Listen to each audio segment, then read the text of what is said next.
This is 1480 KRAE Cheyenne. Also being heard on translator K266CC Cheyenne at 101.1 FM. It's time now for something new for you. It's KRAE Reports, a week in review. And now let's check in with our program right here on 1480 KRAE Cheyenne. And welcome to KRAE Reports, a week in review. Last week we were not with you. We are back at it again. Get a chance to go through some of the election results and try to break down some of the numbers. And then again, we have other topics to talk about. I'm going to look at some numbers. Nick and myself have been kind of arguing back and forth how much crossover voting happened in the primary. Well, it's not an argument to an extent of, again, is there a question of was there, again, crossover voting? Yeah, absolutely. It's more so of making sure that you have the correct numbers of did it actually happen in massive waves as people are anticipating or thinking of what happened, or was it just kind of a small blip that people moved into, especially on that at least representative side, especially the battle between Cheney and Hageman? Did that at least kind of move the needle on at least those results? And you know, it's just making sure that you don't kind of sit here and talk with your foot in your mouth on just making sure that, hey, we have. I got them right here. Let me without you interrupting me. Total. This is from the state of Wyoming. As of August 16th, there was a total of 215,195 Republican registered voters. That's for the primary. And where are you getting this information from? The state of Wyoming. All right. Secretary of State's office. For the Democratic side, there was 36,403. Here in Laramie County, and I'm going to shut this off now so we can hopefully get rid of that noise. In Laramie County, there were 7,584 registered Democrats. Totals from Laramie County on the Republican side of the 27,478 ballots cast. Republican, 25,512. Democrat, 1,727. So that's telling me, Nick, that about 20% Democrats voted in the past election, past primary.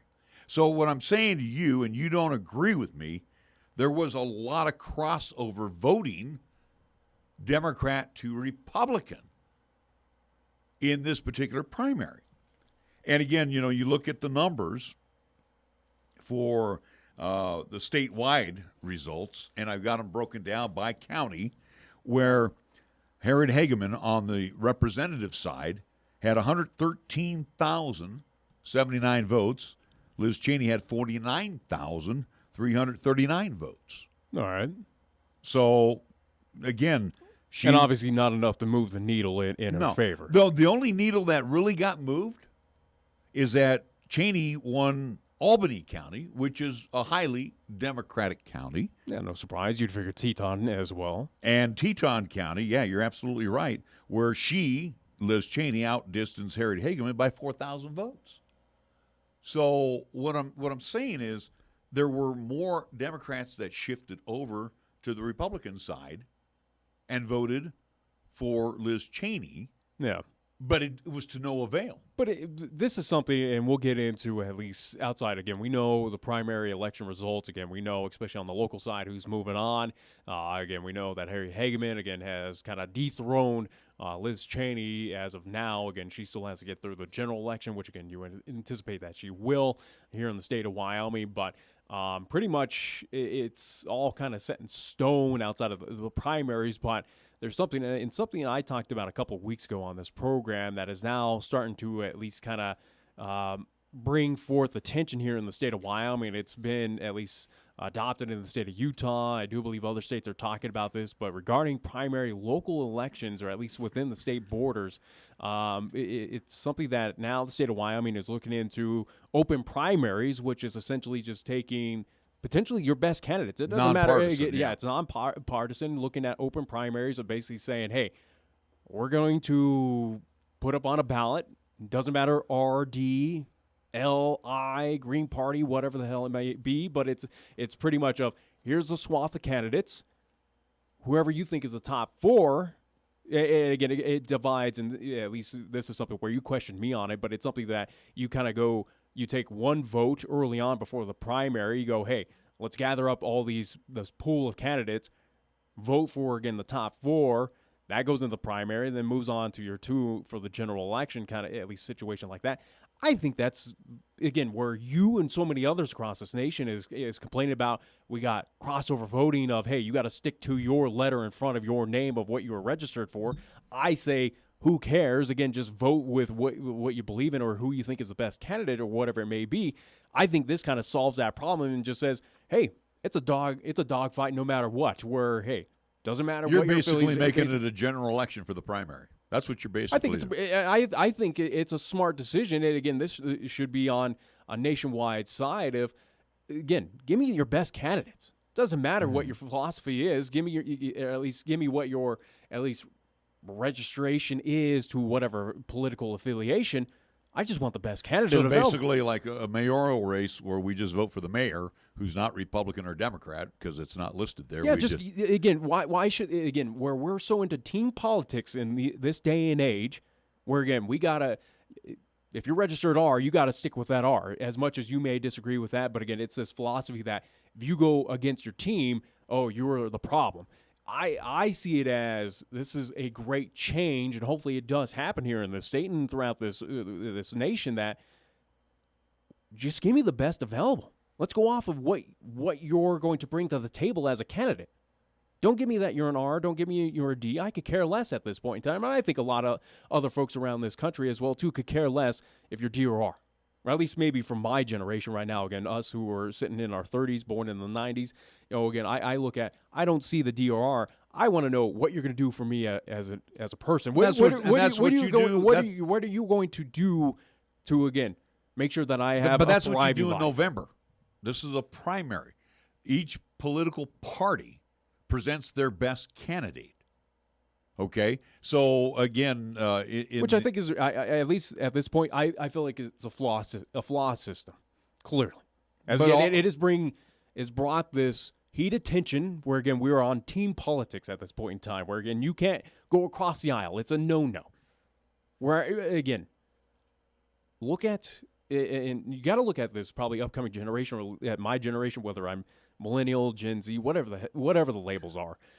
Again, for me, born in the 90s, again, not to speak for a majority or say, hey, I stand up for my generation or, again, I represent, but it feels like, again, those around my age feel like, again, that label doesn't matter. It's more so of, give me the best. What are you going to do for me and the rest, again, to improve our life? Again, give me the best available candidates. But that doesn't make any sense, because I'll tell you why.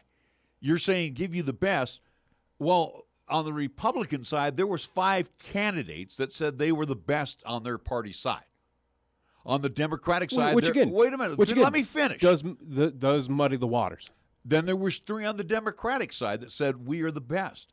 You have to again, if you're going to do a general election style with 8 different candidates and the top 2 or top 3, however you want to do it, move on to the general election, I don't see that happening. What you're doing here is with the Republican Party, you're saying, hey, Harriet Hageman is the best choice to match up against candidate B on the Democratic side, which would be Lynette Grable. Your thought process, again, it feels so archaic at this point in time where, again, with this open primary, you remove the label, you give me the best from any side. And, again, it doesn't have to be left or right. Again, we have Libertarian, Independent, we have Green Party, whatever the hell it may be. But, again, leave it up to the entire citizens within this state border to make that decision where, again, especially where – hey, if you are in the minority with a D in front of your name, or at least on that registered side, it kind of sucks to be living in this state because, again, whatever candidate you go for, if you are that heavy D,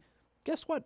Not going to make it pass. So you're telling me when I register to vote, I just register nothing. Here's my driver's license. How about when you vote? Again, I think remove the labels without a doubt, but it's something. How about if you vote again for the best candidate that's going to, again, do the best, at least in your mind, for you, for your business, for your family, for whatever it may be, I think that's the right way to approach elections, especially as we go into primaries. Again, with the open primary, again, it would select down to, you would have few, at least I think in the example, again, you'd have your top 4 in your primary election.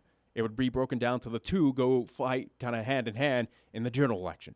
Similar to what we have, but again, it's not D versus R. It's pretty much for example, again, instead of a primary election, it would be, if Liz Cheney and Harriet Hageman moved past that top 4 in the primary, you would have them battle out where, again, it's pretty much official saying, hey, there it is. It doesn't make a joke where right now for Harriet Hageman, let's be honest, again, yeah, she still has one more step to at least get past that general election, but she shouldn't lose it. I don't think anything's going to happen, again, especially in the state that pretty much she's going to be our next representative. I think, in my opinion, the general election was the primary. Yeah. I look at the races coming up here for like I said, yeah, primary election as it stands right now, where, again, it's one side versus one side. It's a joke, especially in the state where, so what you're basically saying nationwide, in addition to Wyoming, is that let's just eliminate all political parties. Why not? Because, again, outside of some of those fringe extremists on both sides, and it happens left or right, but you, me, I think a good majority of this country, you take ideals from the other side. You're not heavily Republican on one but side. But there's no sides anymore, Nick, because you're making it nonpartisan across the board. So is that an issue where again, for your thinking, is that an issue? Where, again, I think that is the problem right now, to at least have partisan sides, where, again, we are in, and again, we've had those candidates in here. We've had, again, one Anthony Bouchard. We've had a Rex Ramble that say, hey, I'm not going to cross that aisle. What good does that do for us as a nation? What good does that do us for the American people? It doesn't do us any good. Because, again, look at where, and I brought this up many times, especially with gun control. It's never going to happen, or at least not in my lifetime, I anticipate. Because, again, no one can come to an agreement because, again, we're such team players right now. We got to play in teams where we got to do what's best for the team, not for the greater good that is the nation, for the people. Do you feel on a nonpartisan primary, for example, and the top 2, okay, let's just say the top 2 on the congressional side will move on to the general. Well, looking at the numbers, just throwing it out here, just the numbers, and obviously the Republicans outweigh the Democrats here in Wyoming. So for the general election, it would be Harriet Hageman and Liz Cheney. That's how it would be. Potentially, yeah.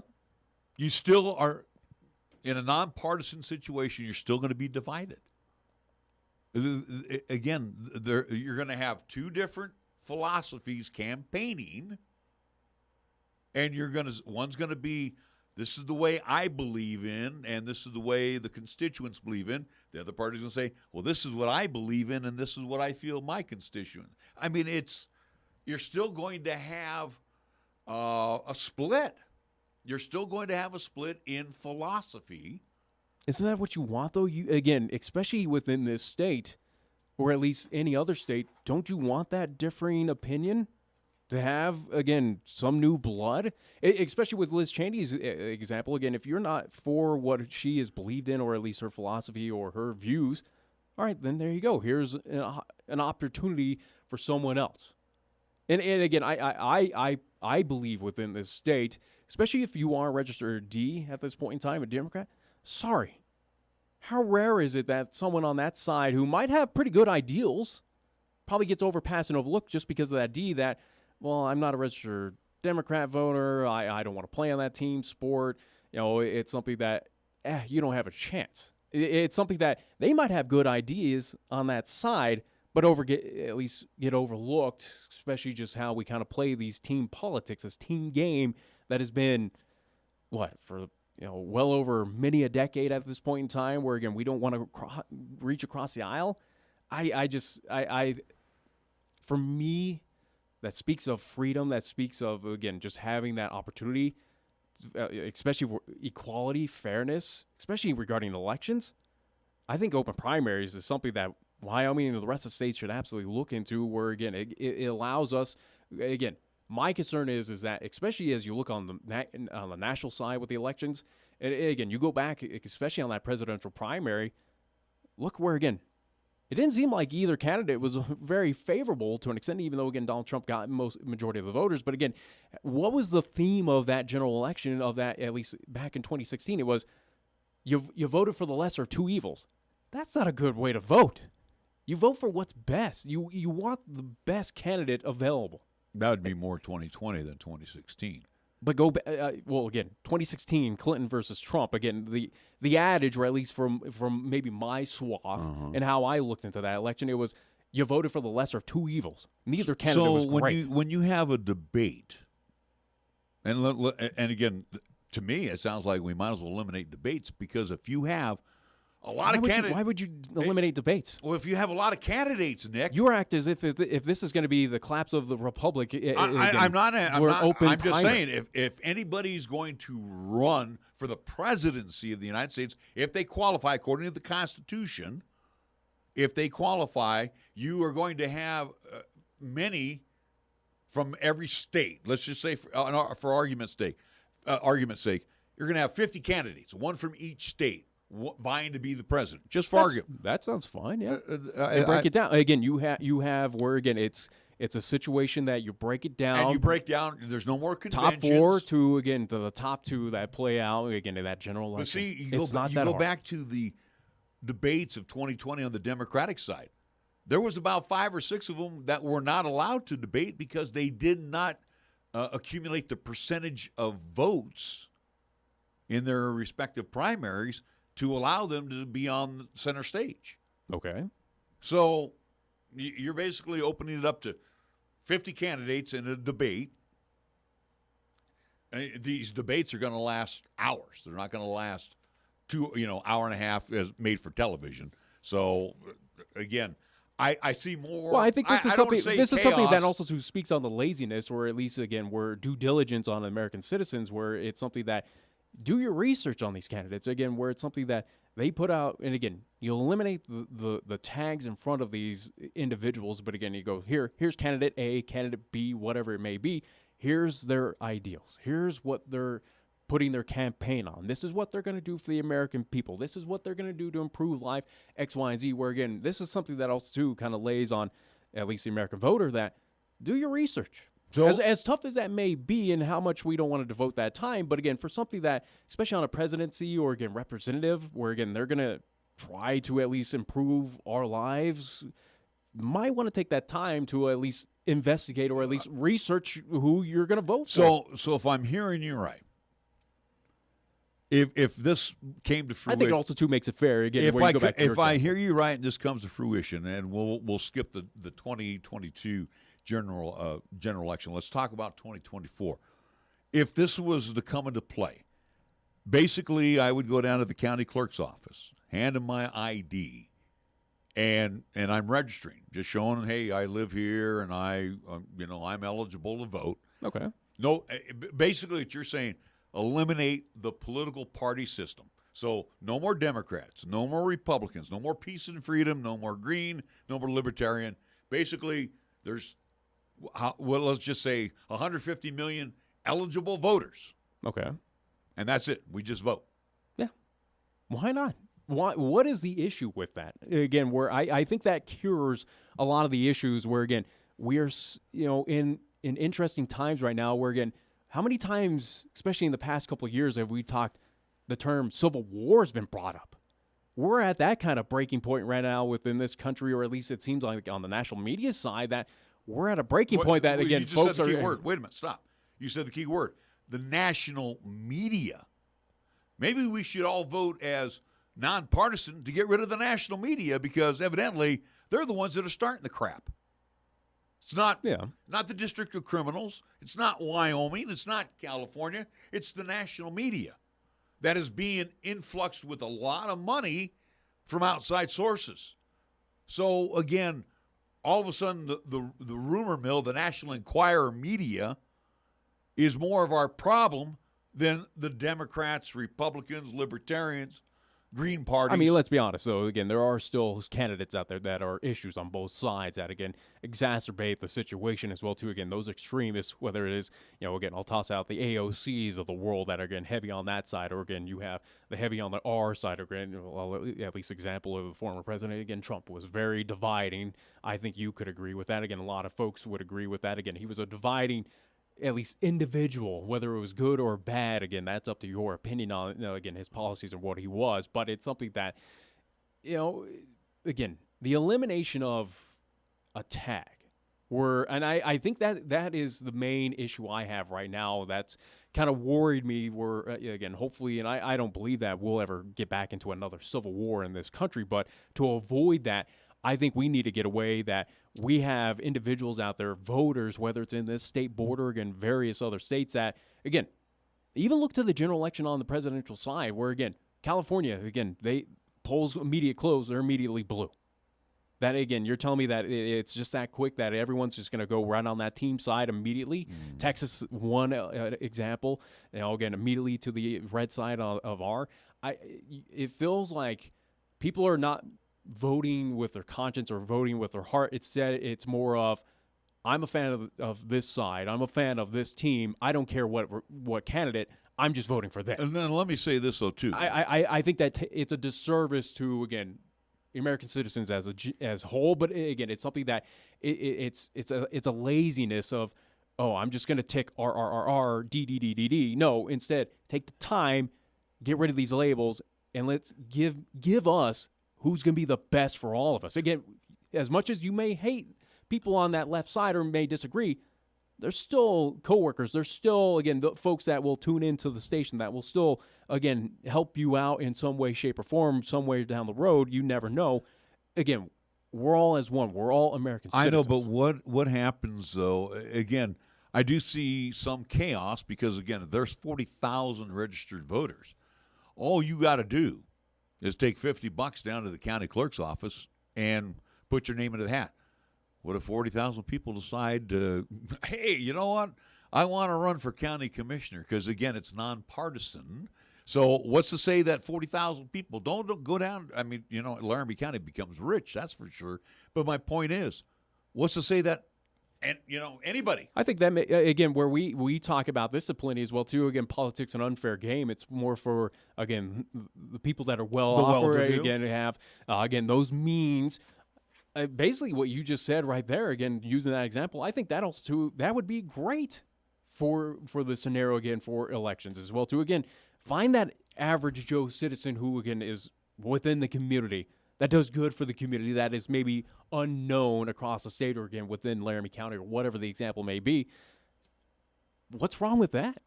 To find that hidden gem that, again, is not a mainstay but has good thoughts, is educated, knows how the political system works, but, again, doesn't have the means monetarial that other candidates may have. What's wrong with that? I think that would be great to give, again, you, me, whoever, again, if we have good ideas to bring it to the forefront and challenge these who are in power already, who like to retain that power over and over and over and over. And, again, I'll use this example again. Look at Brasso. Look at Lummis. These repeat candidates where maybe it's time to get fresh blood in to someone that is, again, within the community here in Cheyenne for yourself. Again, business, small business owners. You know what it's like living here, to be in middle class. You know what it takes to become a business owner. Again, those struggles of taxes and everything. What's wrong with that? I think I don't have an issue. So far, the state of Utah does not have an issue. It'll be interesting to see, again, the state of Wyoming and a few other states around this nation get into, again, this open primary, again, to eliminate these labels. And I think that's my main issue right now is I'm sick and tired of labeling. And not so much on the political side, or I guess it is all kind of stemming from politics. Political. Yeah, without a doubt. I think labels are just, again, I think me and a few others, and who knows, again, how many others would agree with me, not even just here in the city, but, again, across this 50 great states, that agree with me that labels starting to get a little ridiculous at this point in time, getting a little sick and tired of it. Well, if it goes through, that'd be great. I still see a lot of chaos. That's just my opinion. There's chaos even now. You're gonna have a ballot, Nick. I could just a regular ballot, okay, for the primary, you're going to have a ballot where instead of 8 pages, I think, on the last one, you're going to have just alone on one, let's just say for Congress, you're gonna probably have 20 pages alone of just candidates, of people. Just, again, you sit here and you look at, no, I'm just saying, instead of having a Republican or Democrat, you're just going to have candidate A through, infinity, so to speak, and it's, everybody's going to be eligible to run. And that's what you're saying. Everybody is who's there's got to be a way. There's got to be a way to cap it. And again, there is no way to cap it. At least research into Utah how they do it, but there's got to be a way that you can. Again, it's pretty much of here's a number or here's qualifications or something like that. Again, there's got to be a way to make it first come first served to the clerk. No, I don't think it's first come first serve. Again, there's got to be an application process or something like. Again, there's got to be a way to early vet before you get to that open primary to kind of move on forward from that. But you can't do that. You can't vet. Because what you're saying, I guess, yeah. Yeah, what you're saying to me, and again, we're going to have a nice debate on this. You're telling me I can go down to the county clerk's office for $50, or the state of Wyoming for $50. I'm going to register as I'm running for U.S. Congress. Me. You're going to go to the state of Wyoming and say I'm running for U.S. Congress as well. There is no vetting. You're a registered voter. You have no priors. Again, they're going to look at your application and say, stamp, boom, good. So the ballot comes out. Nick, Larry, XYZ, A, B, C, D. Your ballot is going to be, again, unbelievable. You're going to spend more time in the voting booth trying to figure out who you're going to vote for. Because imagine this little small state of Wyoming with 500,000 people and maybe 200,000 plus registered voters. What's to say that 90,000 people don't register to vote for Congress or run for U.S. Congress? It's going to be chaotic. That's an extreme example. It could be extreme. It could be. But it probably won't be because, again, everybody is eligible, Nick, and there is no vetting. There's no more parties. There's no more conventions. There's no more recommendations on who's going to be your candidate. Who's got signs up? Who has money? Who doesn't have money? It doesn't matter. It's all going to be on the ballot. And I'm telling you, to me, this is just me. I'm not saying so much keep Democrat, Republican, and Libertarian. I'm just saying you're gonna have more chaos than you're actually thinking this through. It's chaos right now as it stands. How many times have we brought up on the general side? And again, we'll need to get to a break immediately, or at least at some point in time. But again, how much chaos have we gotten over, especially on the general elections of we got to recount votes, or again, we got folks voted in, Harambe or something like that. Again, we've had those chaotic moments, even as the system as it stands right now. Again, there's ways, and you like to go to the pessimistic route on stuff like this, where again, I say this could be the new future, and I think this kind of alleviates some of the issues right now, especially in the political game that, again, you and me and I think a lot of others will agree, completely unfair, and I think it's a flawed, absolutely system, and I don't think there's any perfect system, but I think this works a hell of a lot better than what we have going on right now, where, again, we're playing more a team sport than we are voting for who is, again, in general, the best candidate for, again, to better all of our lives, not just for you selfishly or for me selfishly. Again, it's for citizens of Cheyenne, Laramie County, and again, throughout the state of Wyoming, where, yes, as you read off those numbers early on, again, Albany County, Teton County, yes, there are registered Ds out there. There are those who are on the at least pretty heavy on that left side. But again, they're citizens of this state. They're citizens of this country. They're, as much as you or whoever may hate it, they deserve that respect. They deserve to have great lives as well, too. You may disagree, but hey, they are still a citizen along with you. That, again, go off the Constitution, go off of the Bill of Rights. Guess what? It's all equal to everyone. All right. Now, let me ask this question because, again, as you said, we got to get to a break. When we go to this process, just for argument's sake, there's been a cry from Congress, senators. We already have term limits in for a governor. Do you change the Constitution, or you add amendments to the Constitution? So if you are elected, Nick, from the state of Wyoming, if you are elected, do you only get to serve one term, 2 terms? Do we, again, as a senator, it's 6 years. As a congressperson, do you get 4 terms as a congressperson, 6 terms. Again, There's we're gotta going be- to do there some altering to the Constitution with amendments. And rightfully so, especially on a national side. But yeah, again, House of Representatives, again, senators, absolutely, there's got to be some sort of term limits. If you're going to do that for the president, why not do it for elected Now, which officials? would you have first? Term limits now, or go nonpartisan first? Which one would you rather have if you had your way? Which would you rather have? I'd probably go nonpartisan. Okay, Because I do you think more? Do you think more gets done nonpartisan? I think nonpartisan, absolutely. We're again, if the pure theory of give me the best available, kind of again like an NFL draft or again whatever sports draft. Hey, give me the best available on the board, and again at least cumulative of whoever votes on it. Give me nonpartisan before, because I think that would help, especially if we're not going to get term limits. That would help. Again, here it is. A swath of people, you break it down to 4, go down to 2. Here's your best available. You get them in office. Guess what? They got to go through that process again of going against a big swath, trickling on down to 4, go to the general 2, and then see if they move on from there. Do you also allow for changes? So if you are the representative of Wyoming and you are not voting the way Wyoming wants you to, just for argument's sake, are we going to be allowed to recall you?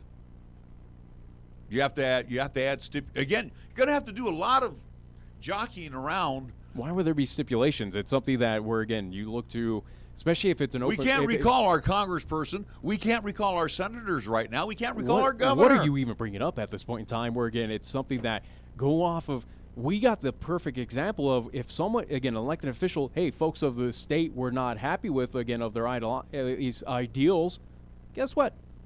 She's not going to be the representative again because someone else came in and, again, took over that spot because, again, the voters said, hey, she was a better candidate. Yeah, but if we do change with amendments and say, hey, Congress now goes 4 years, for argument's sake, and senators. You're trying to, again, for your extreme, at least example, you're trying to go, hey, the Constitution's an etch-a-sketch, and we're just shaking it up and doing whatever the hell. I don't think that's what's going to happen when, again, we bring in open primaries. That's what I think we do. I think we are kind of etch-a-sketching the Constitution. But that's just me. And, again, you and me agree to disagree. Nothing wrong with that. Did you ever lose your freedom, right to again, free speech? Has that ever been altered? No, but people are trying. Has the Second Amendment ever been altered? People are trying to alter it. No, but they haven't. But they're every day people are trying to alter it or add or read between the lines and adding a word or two to the Constitution. So again, all of the amendments. And you make it sound as if we go to open primaries that again all of a sudden the Constitution is just thrown out the window. I didn't say that. I'm just saying when you do this, you have to be again, Nick. I'm not saying you got a horrible idea, but you have to be on the lookout. If you're going to do this, there's going to be other alterations you have to do as well. No. Okay. No. That's where we agree to disagree. To change to an open primary, especially in the state, does not mean that the state's constitution has to be altered at any point in time. Again, outside of again changing how we would elect officials within this state, that's the only change. But again, if we want to get into term limits, guess what? That's got to go through the state legislature. But I'm just saying, it's something that you just. I don't know why you have the thinking, or again, why you go that extreme route where it's something that if we move to open primaries, especially in the state or again across nationwide, does not necessarily mean that. I just see a little more chaos. That's just me. I'm not. I think it's better. Okay, well, we have we have chaos right now. Would you not agree that we have chaos on the political side? We give examples here on the state side where again we got representatives who again badmouth each other on the floor, who say again look at the elections of just how nasty they were within our state border. It's ridiculous. We have chaos now. Okay. Well, what's wrong with a little change? All right. We'll see what happens. We'll see. Let the chips fall where they may. We are going to take a break. We'll come back with more KRAE reports that we can review after this. Hey Cheyenne, it's Lee at Absolute Flooring. Are you ready to get that new floor you've been waiting for? Wait no more. Mohawk's summer sale is here. Absolute Flooring has placed all types of flooring by Mohawk and other manufacturers on sale just in time for you to get that new floor now. Low prices throughout the store, no interest financing, experienced fashion consultants. What are you waiting for? Beat feet down to Absolute Flooring in the Cheyenne Plaza and see us at AbsoluteFlooringWyo.com. It's always your home, your floor, your store, absolutely. It's always non-stop excitement when you visit one of our 3 locations of Wyoming Downs, inside the Outlaw Saloon on the South Greeley Highway, the Cheyenne Plaza, and at 1345 Delrange Boulevard, next to Culver's and Office Depot, where we offer many new machines and also have plenty of food and drink on hand in our spacious Delrange location. The action is always fast and furious with our pari-mutuel wagering from the nation's tracks and our pari-mutuel machines, which offer many different and fun games to play on. You can become the next big winner here in Cheyenne. Make sure to take advantage of all the promotions that we offer too. So come on in today and bring a friend to enjoy a lot of fun and excitement at Wyoming Downs in the Cheyenne Plaza, inside the Outlaw Saloon, and at 1345 Delrange Boulevard. Open 7 days a week. For more information, go to wydowns.com. The next time you have a craving for authentic Mexican cuisine, visit Hacienda Guadalajara at 317 East Lincoln Way. Locally owned and operated, they serve their dishes with family tried and true recipes, with the freshest of ingredients, made to order. Start off your meal with their complimentary chips, salsa, and bean dip. And if you're feeling adventurous, enjoy your favorite margarita or cerveza. Hacienda Guadalajara, where the spice is always nice. For over 30 years and still delivering the results you expect is Cheyenne Auto Repair and Service. Larry Prawley again for cars in downtown Cheyenne, reminding you that John and his staff are there to take care of your vehicle's woes. From an oil change and replacing windshield wipers to digging deep into fixing your heating and your air conditioning unit, or fixing your brakes and shocks, you can depend on Cheyenne Auto Repair and Service for taking care of most minor repairs. And most importantly, John is a TechNet professional, which says he is one of the best nationally when it comes to getting your car or truck back on the road as soon as possible. Check it out online, technetprofessional.com. Don't wait till the last minute. Have your vehicle serviced by one of the best in Cheyenne. Cheyenne Auto Repair and Service at 604 West Lincoln Way. Call for an appointment at 307-632-0498. Open Monday through Friday. MHP is a certified public accounting and consulting firm located in Bow, Cheyenne, and Fort Collins, offering accounting, tax, and consulting services to businesses, not-for-profit, government, and individual clients. MHP takes pride in their commitment to providing close, personal attention to their clients. They also continue to invest time and resources in continuing education, state-of-the-art computer technology, and valuing their relationships with you. MHP is a proud supporter of local and UW athletics. MHP, 314 West 18th Street, or call 634-2151. Here's the latest weather forecast on 1480 KRAE. Otherwise, for today, sunshine expected, daytime high near 84, clear sky for tonight, a low down to 54. Sunny again tomorrow. We're calling for a daytime high near 87. Mostly clear Tuesday night with our low down to 55, and for Wednesday, continued sunshine. We're looking for a daytime high near 83 with a slight chance for showers and afternoon thunderstorms.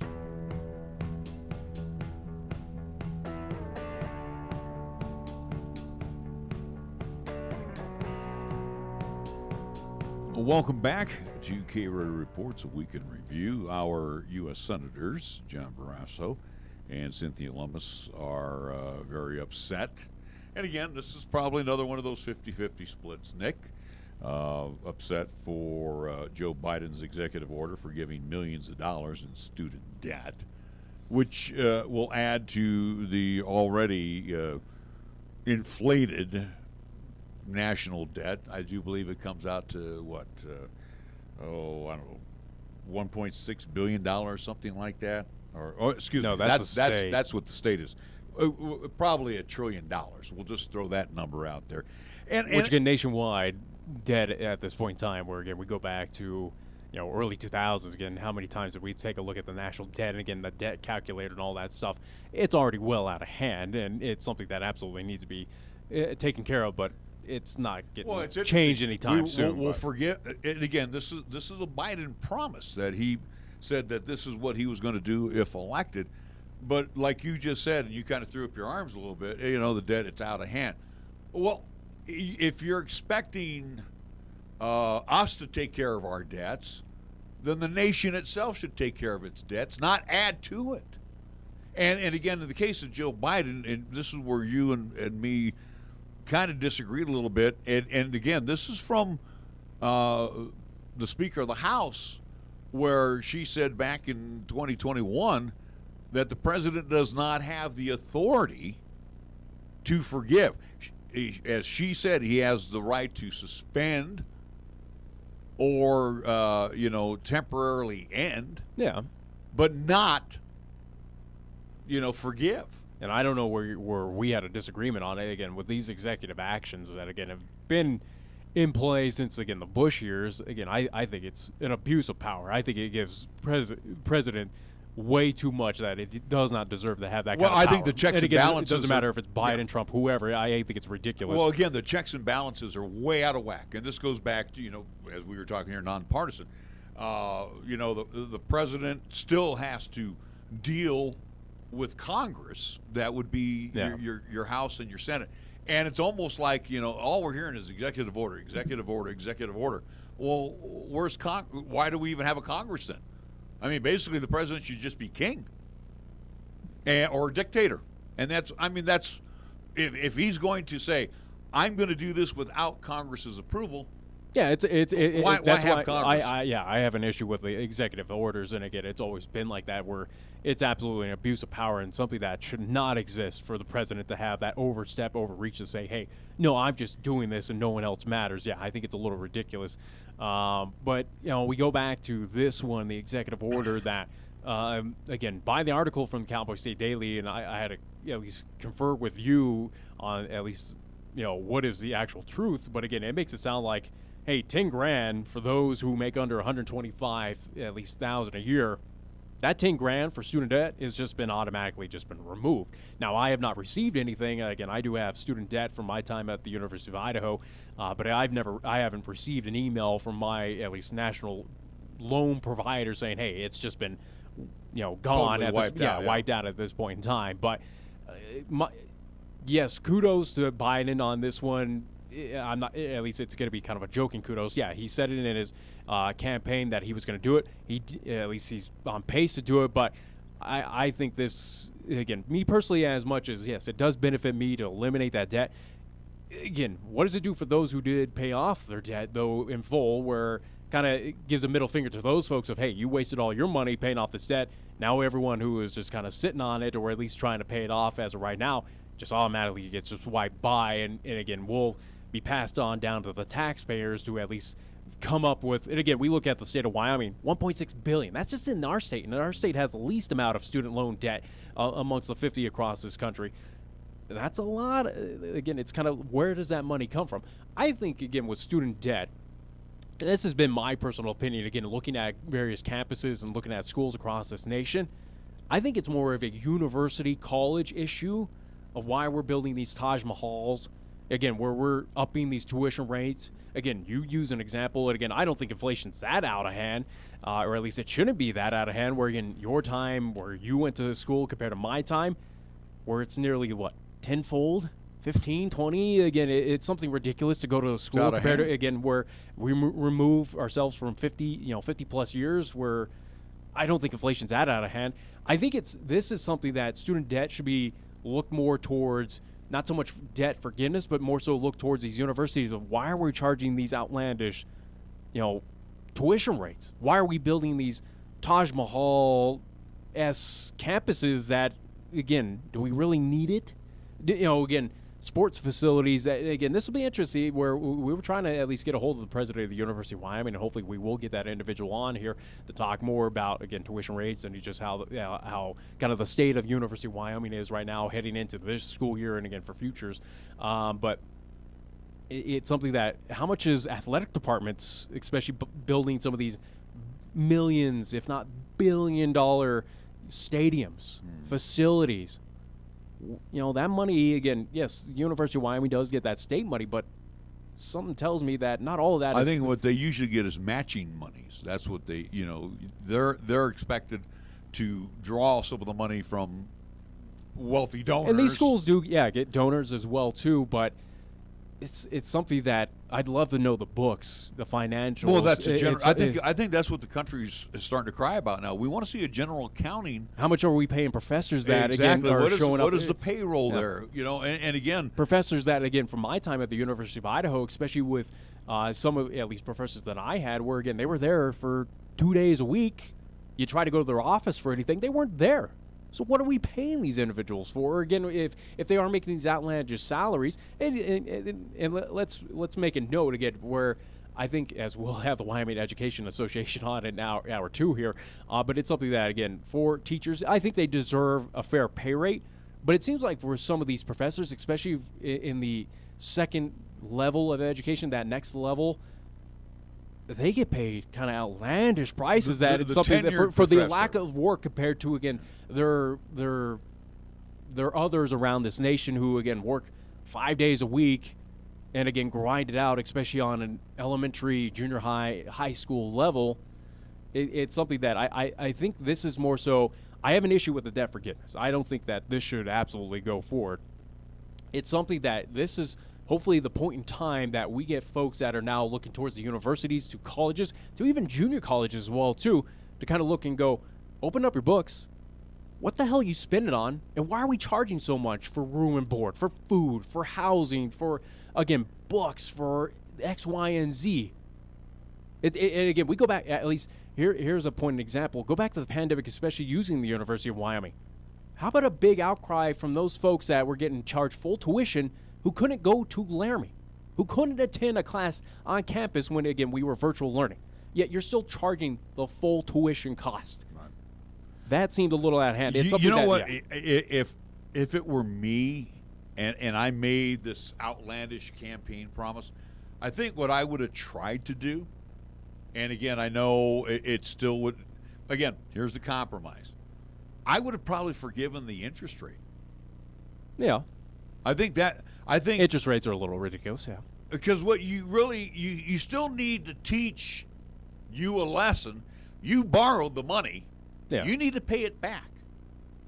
And again, where these institutions all have endowment money, and they're all going to jack up their rates when it's all said and done. Yeah. And again, a general accounting of each individual institution needs to be, right now, first and foremost, we need to know what's going, where are the monies going? And again, this is something that, again, yes, should again, student loan, yeah, again, I get your idea of, again, teaching those of, again, you borrowed against this money that to attend school, hey, this is what's going to happen. Welcome to the real world. But it's something that, should we be teaching 18, 19, 20-year-olds, again, fresh out of high school, that don't really know how to handle a car payment, or, again, don't know squat about financials? And again, I would agree. I was one of those, and again, there was many others around this country that, again, you went to school, you didn't realize the money that you were borrowing against. The issue right now is not so much the student loan debt, it's more so of how much debt we are putting on these students to go to school to, again, as we put on that pressure to, hey, get your college degree if you want to be successful.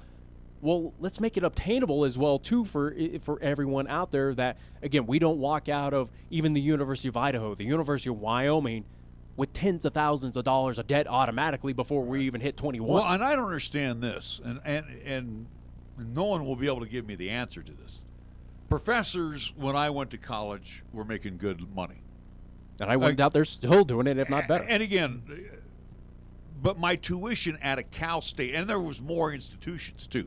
There's California State universities and universities of California. Yeah. But I don't understand how at a Cal State that I went to, Chico, when I graduated, my tuition was $132. That was my tuition. My books obviously cost more than my tuition. I want to know how it got from $132, just for argument's sake, in 1979, and we know everything was gobs cheaper than it is now. But in 42 years, how it can go from $132 a semester to $20,000 a semester. Yeah. I want to know where that breakdown happened And again, as you alluded as to, you again, mentioned, Taj Mahals have been built and everything else. And again, the inflation rate, yes, again, we have to equate to, again, where, food prices a lot different, gas prices a lot different from then to now. But again, it feels that that inflation rate comparative to, again, cost of living, but cost of education seems like it's vastly different, vastly higher of a rate than, again, what we've seen. Again, it is something that, if we're going to offer these institutions, and again, if it's a necessity, if it's something that, again, I also too have to preface as well too. Yes, you're not guaranteed to go to college. It's not. It's something that you definitely have to earn, without a doubt. But it's something that if you've earned that spot, though, get good grades in high school. Why do you got to punish those again for those teenagers? Again, let's be honest. Again, as you're moving in freshman year at least into college, you're still a teenager. You're still 18, 17, somewhere around there. You don't know squat about the world. You don't know squat about this financials. Why are we taking advantage of those? And again, forcing tens of thousands of dollars of debt onto these individuals. Again, I have that, let alone I didn't go to a private university. Mark those even higher. To go to Baylor, go to USC of the world, some of these prestigious schools out there. Times that even by 10 on top of that. I went to a public university in the state of Idaho with scholarships as well too. Still found myself with five-figure digit, or at least, still five-figure of debt coming out of that school. That was just for 2 years of it as well too. Well, and the burden goes on to the parents more than it does to the student. Yeah. Because you don't have the credit to apply for these loans. So again, you it's definitely it feels predatory to an extent. So, I think you could agree with that. Again, and this is where I'm at with this. But again, to punish Joe Citizen who paid off his loan, or those that never went to college or whatever, that's wrong. Yeah, I think this is wrong by forgiving the debt. I would have went and forgiven the interest rate.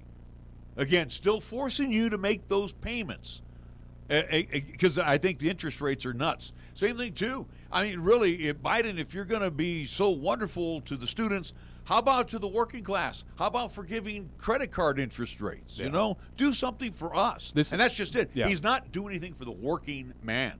Yeah, except causing us more grief. Well, and again, we'll see what happens and stems from this. But like I said, again, I wouldn't disagree with you on getting rid of the interest rate on some of these loans, which again are just ridiculous, especially by the federal government. Again, what they offer out there. But it's also to a scenario that hopefully this prompts an investigation, or at least kind of look towards, again, at least that secondary education system in this country. Again, why is it so insanely high? I know, but even though your debt is frozen right now, for argument's sake, or I can't remember the deferred. Mine is deferred. At least according for mine with Nelnet, which again is the national lender.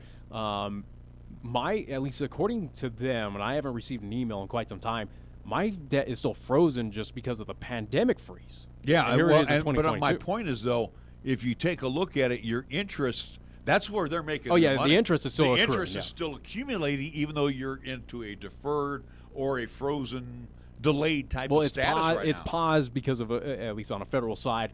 Now, regarding the interest, though, I think that also to pause on with it as well. But I don't know if it's, again, from the email. All I know is, again, it was just, hey, it was frozen. And I think that also includes the interest. But outside of that, though, it's something that the problem is not so much that I guess it is part of the problem, but again, it's just the amount of debt that's out there. It's something that, again, these institutions are charging this. And for whatever reason, again, with building these Taj Mahals, building these ridiculous, and again, as much as we're all about athletics and we love the sports and these stadiums are beautiful and absolutely, again, with the high performance altitude center there in Laramie, again, it's a wonderful facility for those to at least better themselves on that athletic side. It's a situation that, does the cost really match the needs there, again, for University of Wyoming, for even LCCC? It's something that hopefully this stems the fact of we start looking into and kind of pressuring of professors that are only there for 2 days. Do they kind of deserve to make six figures who are not in their office for those? And the question is, too, we build all of these Taj Mahals, whether it's athletics or academics. Who are we trying to attract? So again, basically, you're spending $1 billion or $250 million to attract X amount of students to come to the university to spend $20,000, $40,000 annually. Do you ever see that money coming back? No, probably not. Yeah, it's definitely an issue right now, and I think it's more stemming with the universities, the colleges around this country that, again, need to seriously, at least it's something that got to crack open the books and figure out what the hell is going on here that is, again, kind of exacerbated the just insane cost.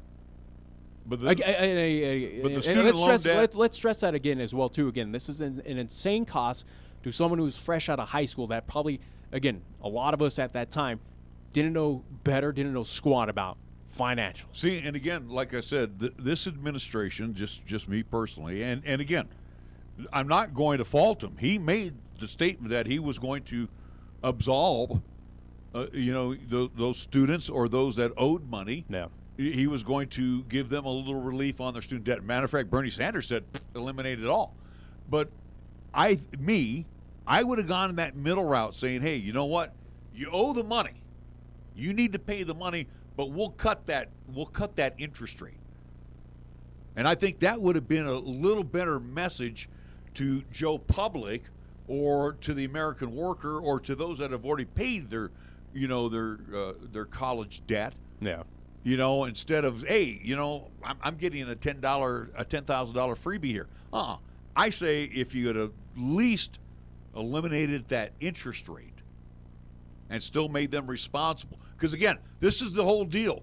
You're going to be graduating from school, going out into the workforce. You're going to have to be responsible. You're going to have to pay bills. You're going to have to do that. Same thing, too. You borrowed it. You need to pay it back. Yeah. That's a simple drill. I again, plain and simple for me, I think this is something that, again, needs something to keep an eye out or look towards, again, these academic institutions within this country, especially on the 4-year, 2-year, whatever level, again, public, state, or, again, private schools. It's something that hopefully, as we talk change on the election side, hopefully change comes where, again, we start looking towards these academic institutions and going, why the hell are books so expensive? Why the hell is room and board so expensive? Why the hell is tuition going up and up and up?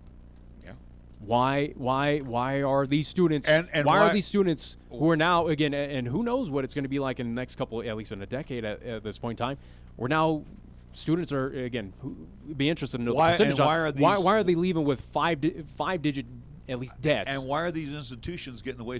They're getting away scot-free because their endowments are unbelievable right now. Why aren't they picking up the tab? Yeah, they've got the cash. And they continue to get more cash. All right, we do need to take a timeout. Hour number 2 of KRAE Reports that we can review coming up. We got a very special guest joining us. He is the Wyoming Education Association president, Gary Hutcherson, will be joining us here coming up. Grady Hutcherson will be coming up here after the break. So you are listening to KRAE Reports, so we can review back after these words. Sweetie, want some fruit? You have to use the right tool for the job. A power drill is the wrong tool to slice fruit. Just like an antibiotic is the wrong tool to treat viruses, including colds and flu. Antibiotics are only needed for certain bacterial infections. When they aren't needed, antibiotics won't help you, and the side effects could still hurt you. Ask your healthcare professional when an antibiotic is the right tool and when it's not. Visit cdc.gov/antibiotic-use. Treat your taste buds to a warm bagel at Mort's Bagels with your favorite cream cheese. Perfect for the office or perfect at home. Mort's Bagels are always made fresh and delicious daily. They are perfect for breakfast and lunch too. Did I mention perfect? For 3 decades, Mort's has served us with amazing bagels and customer service. Ask about their specialty and seasonal selections too. They even deliver. Mort's Bagels. Treat yourself today. 1815 KRAE Avenue, downtown Cheyenne. The High Visibility National Enforcement Campaign, If You Feel Different, You Drive Different, Drive High, Get a DUI, runs now through September 5th. During this period, local law enforcement will show zero tolerance for drug-impaired driving. One of the deadliest and most often committed yet preventable of crimes, impaired driving, has become a serious safety epidemic in our country. Increased state and national messages about the dangers of driving impaired coupled with enforcement and increased officers on the road aim to drastically reduce drug-impaired driving on our nation's roadways. Paid for by federal highway safety funds. Your locally owned and operated radio stations KYOI FM and 1480 KRAE AM are just that, local. serving Cheyenne and Laramie County, where your advertising dollar stays local too. It doesn't end up in Colorado, Oklahoma, New Hampshire, or even New York. We conduct business here, we shop here, and we live here. And we support our entire community 24/7, 365. Just because it has a window dressing doesn't mean it isn't a facade. A reminder from KYOY and 1480 KRAE. Your memorable adventures start right here at Kia of Cheyenne. I'm AJ Miller, and it's time to come in and see the new 2022 Kia Sorento with exceptional style, safety, and comfort for the money. Get plenty of value and standard features like 3-row seating for up to 7 passengers, 8-speed automatic transmission, remote keyless entry, and an 8-inch touchscreen display. Come into Kia of Cheyenne, call 775-0123 or go to kiaofcheyenne.com, and we'll make it easy. The West, the way you want it. Terry Bison Ranch. It's your summertime fun spot all summer long, where the Terry Bison Ranch presents their award-winning bison ribs and the best burger in Wyoming. Voted number 1 by Bobby Flay. Open from 11 a.m. till 9 p.m. daily. While you're at the ranch, take a train ride to see the bison. See you soon. For more information, go to terrybisonranch.com. Here's the latest weather forecast on 1480 KRAE. Otherwise, for today, sunshine expected, daytime high near 84, clear sky for tonight, a low down to 54. Sunny again tomorrow. We're calling for a daytime high near 87. Mostly clear Tuesday night with our low down to 55, and for Wednesday, continued sunshine. We're looking for a daytime high near 83 with a slight chance for showers and afternoon thunderstorms. This is 1480 KRAE Cheyenne. It's time now for something new for you. It's KRAE Reports, a week in review. And now let's check in with our program right here on 1480 KRAE Cheyenne. And we welcome you back to KRAE Reports, a week in review, as we get a chance now to bring on our guest, and he is the president of the Wyoming Education Association, WIA. Grady Hutcherson joins us here this afternoon as we now have reached the lunch hour. And Grady, thank you so much for coming in. We do appreciate it. And education for us on WIA, and also too, we know there's some news making things going on with the Wyoming Education Association. But let's talk a little bit about the Wyoming Education Association. A state branch or part of the National Education Association. Tell us a little bit about WIA. Thank you. And let me begin by just thanking you for having us on. I appreciate the opportunity to visit with you and your listeners. So the Wyoming Education Association, or WEA, is in fact an affiliate of the National Education Association. And I currently serve as the president. And prior to my role as president, I spent 24 years teaching second grade in the classroom in Torrington, Wyoming. Now, does the National Education Association dictate policy to the state organizations, or is Wyoming Education Association independent of the national? So we're not independent of the National Education Association, we're an affiliate of. So we look at educational issues in the state of Wyoming with the understanding that we're under the umbrella of the National Education Association. So we have to comply, and our governing documents have to be in line with the National Education Association, but we really are focused on the needs of students and education employees in the state of Wyoming. So let's deep dive on that exactly, where, again, for folks that may be unfamiliar, again, at least kind of get away from that education kind of portion. You know, again, when you talk about looking for the needs of the students or teachers out there, is it trying to reduce school lunches for folks out there? Are we looking to at least make, you know, supplies obtainable, or at least cost free for those? I mean, what does that entail that we're looking out for, again, students here in the state of Wyoming? Sure. So our number one goal, obviously, is to make certain that we have great public schools for all of our K-12 students. And we know that there are families and students who don't have all of the means necessary. So those programs that assist, for example, with lunch, are, you know, even though those are federal programs, those still become extremely important for our Wyoming students, just because families have a hard time making ends meet. And, you know, that's just one portion of everything that's involved, and I know we'll be diving in a little bit deeper in terms of what the Wyoming Education Association has moved forward with. So that was probably a vague answer, but we'll get a little bit deeper into that, I imagine. You know, let's talk about, and it's unfortunate, especially when the pandemic struck, and with the National Education Association, all of a sudden politics got involved. You look at our statewide association of the Wyoming Education Association. How do you try to distance yourself from the politics that are being thrown out on the national side?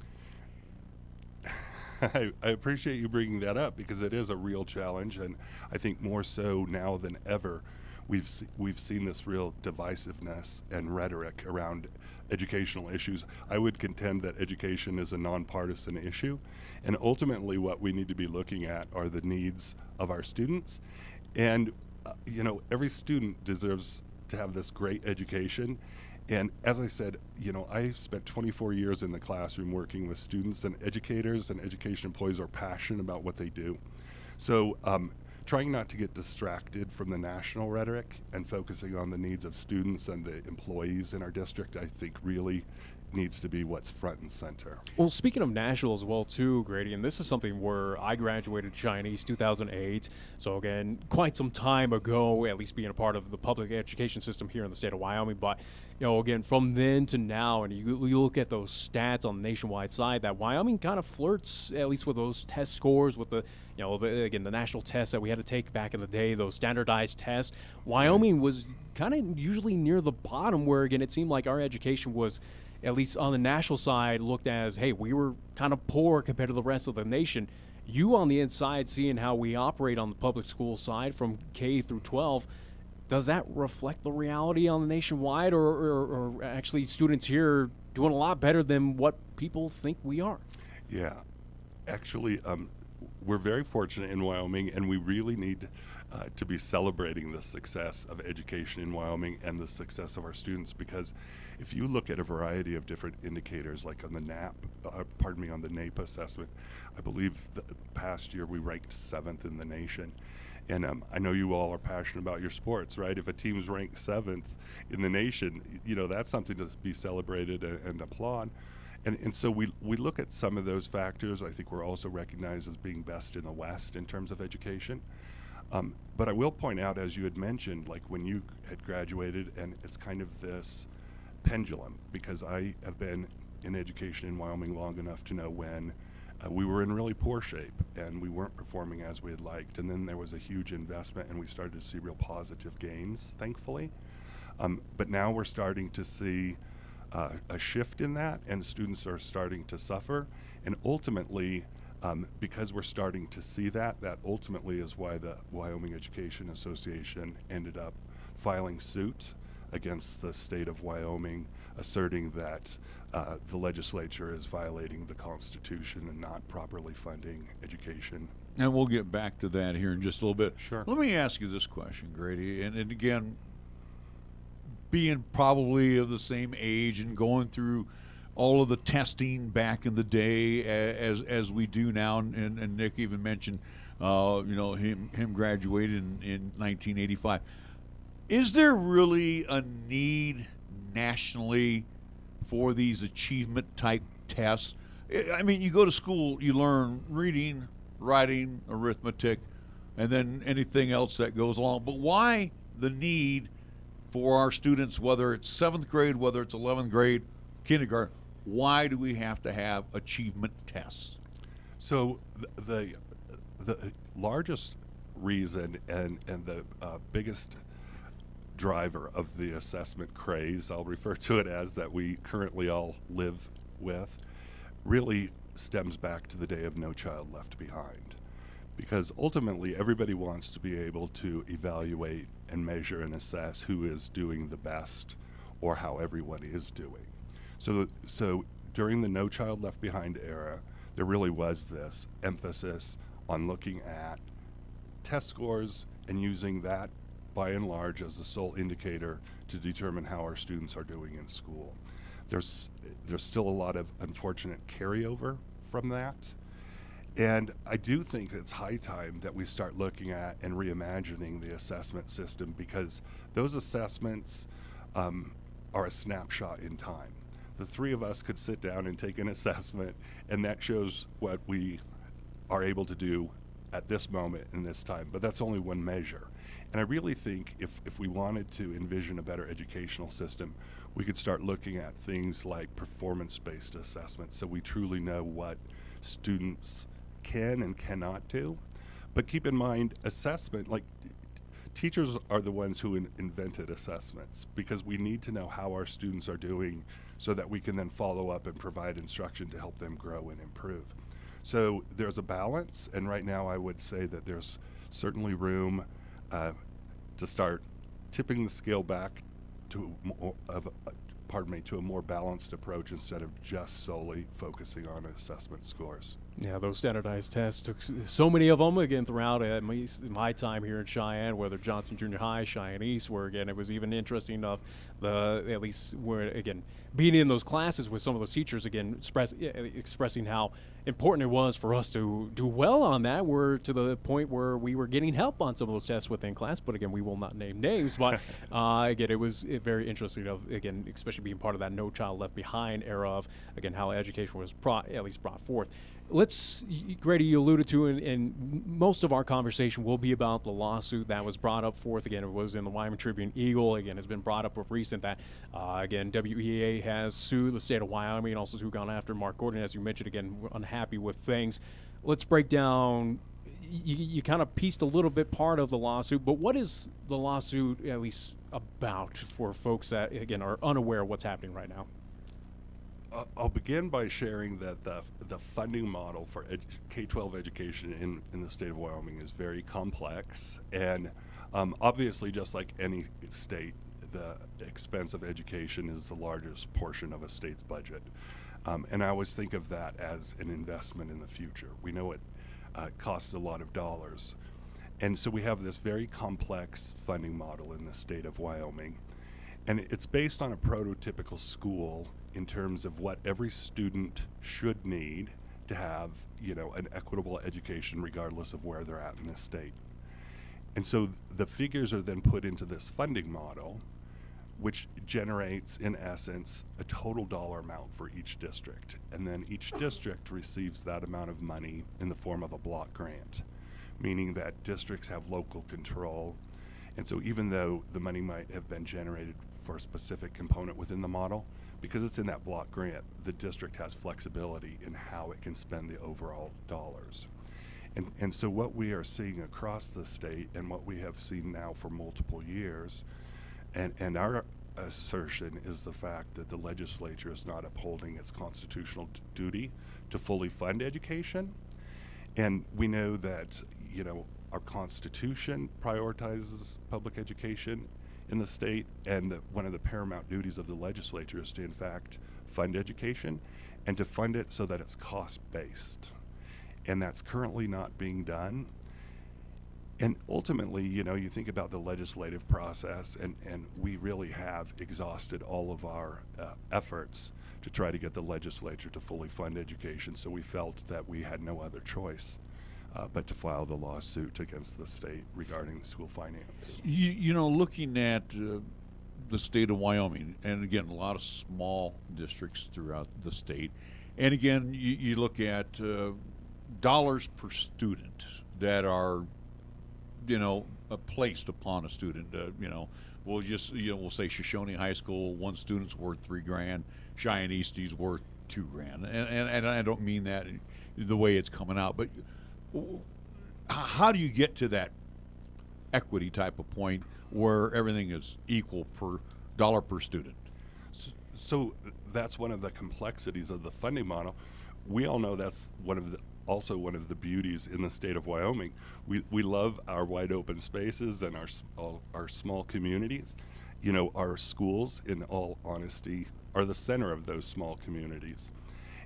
And when we think about the cost per student, it actually becomes alarming, because we don't really have any economy of scale to drive that cost down. So if you pick some of our smallest communities, the students in those communities, according to the Constitution and the Supreme Court, are entitled to an equal and equitable education as a student who's attending Central here in Cheyenne, for example. And in order to provide that in those small communities, it obviously requires more money. And just, thinking about how you average out the cost divided by the number of students, it's going to be significantly higher per student in a small rural community compared to Cheyenne, for example. Well, even with facilities as well, too, and at least going back to the article from the Tribune Eagle, where, again, you had a couple quotes, especially regarding at least aging buildings and infrastructure across the state, where, even using the city of Cheyenne, Laramie County School District number 1, even on the athletic side, again, we look at the improvements of, again, the football fields out here, again, with the new turf over at Cheyenne Central. You look at renovations at Story Gym. You look at, again, some of these schools, Chinese, I know, again, updating some of their buildings where, again, compared to where I was in school, again, it's updating that. We looked at Laramie County School District number 2, Burns, Pine Bluffs as well, too. Is that something we're seeing is kind of the major cities are getting kind of those more funds allocated to update those, where our smaller cities, again, Burns, Pine, you mentioned Torrington as well, too, are they kind of getting overlooked and having to deal with aging buildings? Is that what you're kind of noticing across the state?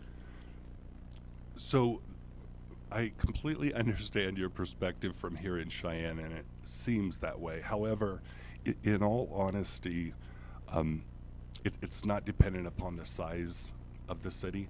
We're very fortunate because we have lots of magnificent and beautiful school facilities across the state in some of our communities. And, those were paid for by the coal lease bonus dollars. And so we really are appreciative and thankful, and the communities that have those amazing facilities probably don't have that same perspective.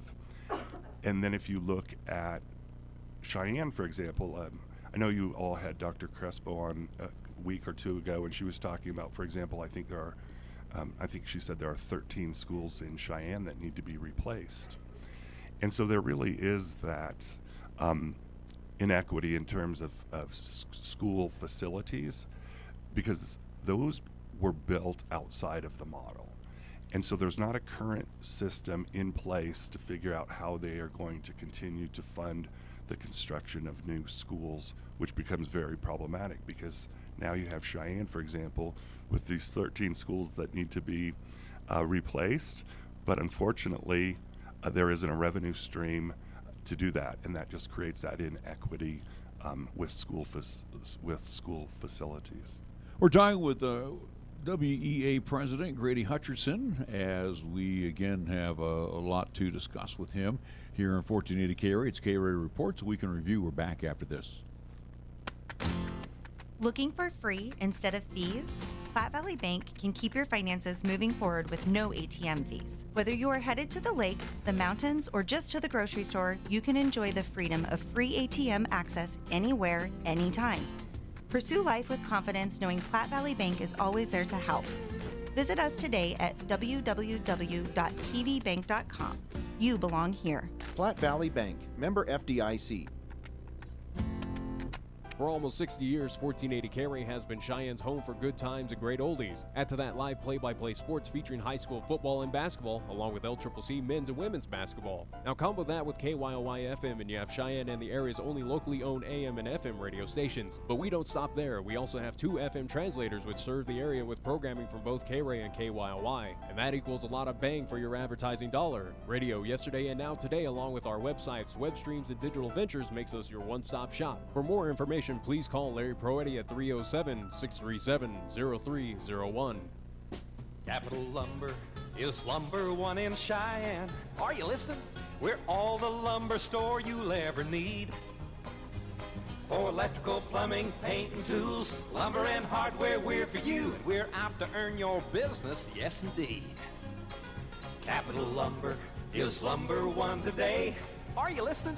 Capital Lumber's at your service all the way. Remember, for all your lumber and hardware needs, stop at the family-owned and operated Capital Lumber Company at 1222 Dunn Avenue in Cheyenne. Check out the huge savings this week at Town & Country Supermarket Liquors. Here are just a few of the terrific weekly specials. It's your one-stop to shop for these super radio buys, heard only right here. Jägermeister liqueur, 750 milliliter bottle, $16.99. Jose Cuervo Authentic Margaritas, all available varieties, 1.75 liter bottle, $15.99. And Bud Light, Orange, Lime, Lemonade, Lemonade Variety Pack, or Peels Variety Pack. 12-pack, 12-ounce bottles or cans, $15.99. Town and Country Supermarket Liquors on the South Greeley Highway, Cheyenne's low-price leader. The High Visibility National Enforcement Campaign, If You Feel Different, You Drive Different, Drive High, Get a DUI, runs now through September 5th. During this period, local law enforcement will show zero tolerance for drug-impaired driving. One of the deadliest and most often committed yet preventable of crimes, impaired driving, has become a serious safety epidemic in our country. Increased state and national messages about the dangers of driving impaired, coupled with enforcement and increased officers on the road, aim to drastically reduce drug-impaired driving on our nation's roadways. Paid for by federal highway safety funds. Wyoming Food Bank of the Rockies is leaning in. We know this is a difficult time for many Wyoming families, and that nobody should suffer due to a lack of food. If you or someone you know is in need of nutritious foods, go to our website at wyomingfoodbank.org and click on Get Help. We also need your help. Go to our website, click the Give tab, then Events to learn how you can help your community through volunteering and making a donation. You can play a role in fighting hunger and feeding hope. Please give today. Chase your new adventures with the fun and rugged all-new 2023 Kia Sportage. I'm AJ Miller, and you will impress and rule the road with the 2023 Kia Sportage. Kia Sportage comes with an outstanding array of available features, a 12-inch dual panoramic display, premium audio, and wireless phone charging. Kia Sportage also has best-in-class cargo space. Come by Kia of Cheyenne, call 775-0123, or go to kiaofcheyenne.com. We'll make it easy. Here's the latest weather forecast on 1480 KRAE. Otherwise, for today, sunshine expected, daytime high near 84, clear sky for tonight, a low down to 54. Sunny again tomorrow. We're calling for a daytime high near 87. Mostly clear Tuesday night with our low down to 55, and for Wednesday, continued sunshine. We're looking for a daytime high near 83 with a slight chance for showers and afternoon thunderstorms.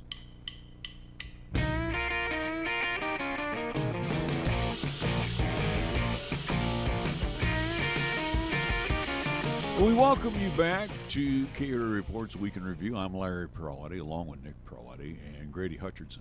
The president of the Wyoming Education Association joins us. Let's talk about membership in WIA. Again, are all instructors required to be members? I mean, how does that? Again, you can't put an arm between somebody's, behind their back and say you got to be a member. I mean, is this almost full membership? So the Wyoming Education Association is the only professional organization in the state of Wyoming for education employees, and it's voluntary, and its membership is actually built on several categories. So we can think about the regular K-12 classroom teacher, but we also have members who fill all of the other vital and important roles in the school. So our para-educators, our custodians, food service, that whole group of employees is referred to as ESP, or education support professionals. All of those folks are eligible to be members. You had asked if everyone is. We currently represent nearly 6,000 members across the state. Also within that membership category are higher education employees in education and retired members. So we're just under 6,000 when we look at all of those different variety of employee groups that are eligible. We had Dr. Crespo on here a couple weeks back, Nick, if I'm not mistaken.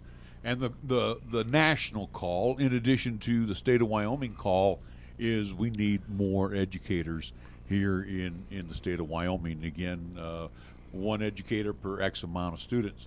Where does the WIA come in as far as trying to attract educators to our state? Because obviously we're a hell of a lot different than the left or East Coast. I mean, this is not a bad place to come in and be an educator. Sure. So there are actually a lot of exciting things happening. We know that there is this nationwide crisis with a teacher shortage, and in Wyoming we've been through this, boom and bust cycle. There was a point in time where we offered very competitive and attractive salaries and benefits to employees, and we were able to attract and then retain those quality educators in the state of Wyoming. And now, as we have seen time go by, and as we have also seen a decrease in the amount of revenue, those salaries and benefits have remained stagnant, and in some places have even gone backwards. So it makes it even more challenging to attract folks to Wyoming. There are all of those of us who love the rural, small nature of the great state of Wyoming, and that's an attraction in and of itself. But you also have to think about basic amenities and needs of people, and attracting people to a small rural community who is not accustomed to that lifestyle. It can be a really challenging adjustment. Grady, do you set the bar for salaries for teachers, whether it is rural or, urban areas? Again, are you the main source? So if I want to become an educator at Cheyenne East, my salary should be beginning at around this pay scale.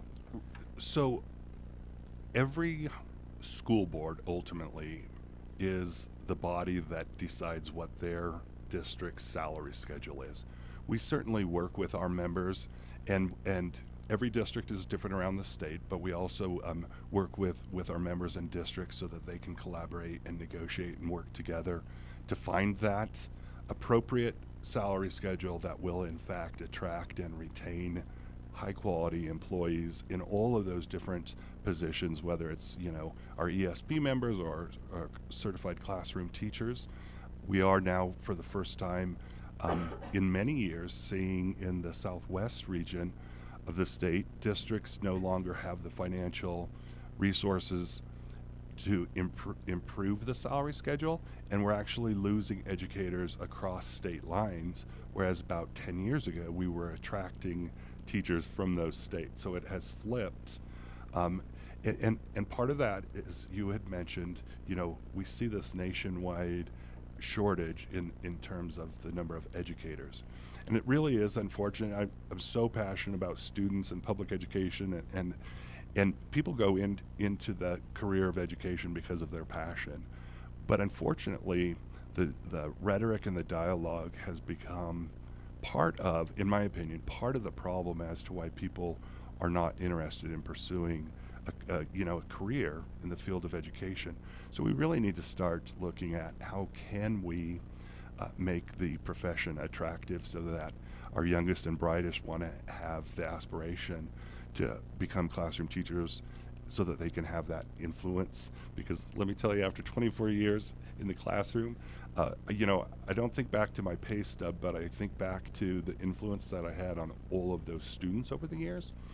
But at the end of the day, I still have to be able to pay my bills. So there are all of those components to take into consideration, obviously. Well, and again, with the lack of teachers across the state, that also at least coincides with growing at least classroom sizes as well too, whether it is elementary schools to again our high schools across the state, not even here in just Cheyenne, but again Teton County, all the way you mentioned Rock Springs, with Sweetwater County. Again, you look at some of their small bed communities with Burns and Pine. It's affecting all of us across the board. Again, we had Dr. Crespo in. She said, hey, it's still an issue here in the state, or at least here in Laramie County School District number 1, but they are improving upon it.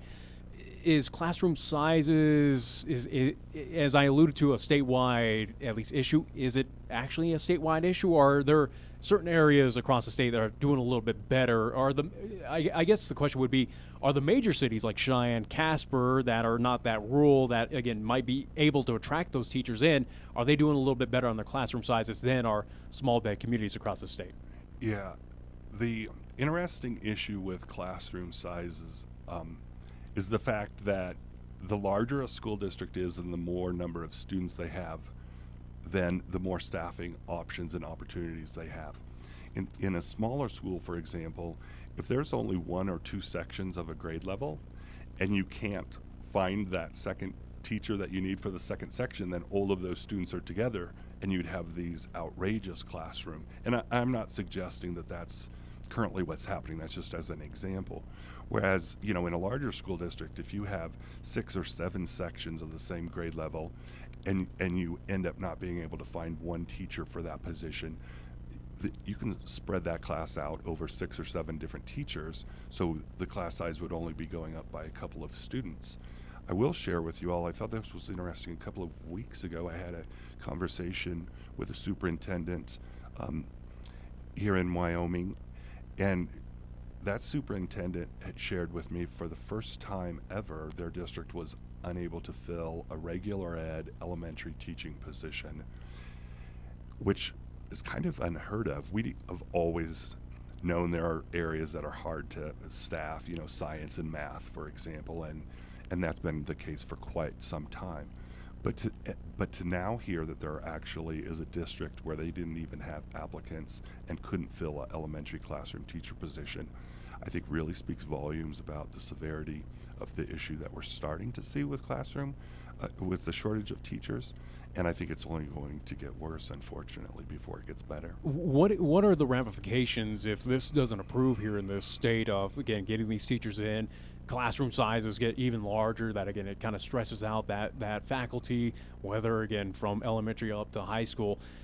Who does, again, obviously it's got to affect teachers. Is it affecting learning for students? I mean, what are the ramifications of, if this does not improve, what does it mean for students here in the state? Yeah. That's why this is such an important issue, because what it means is that ultimately students are the ones who will be negatively impacted. And I was talking, about just a specific classroom or grade level example. I know in Teton County recently the superintendent talked about not being able to fill vacancies, and now they've had to eliminate foreign language programs because they aren't able to get a teacher. So again, that takes away learning opportunities for our students, which is really unfortunate, because ultimately our goal in the state of Wyoming is to provide an education so that all of our students can be successful with the future that they choose, whether that's going on to higher ed or into the trades or in a career or military. But if we start taking away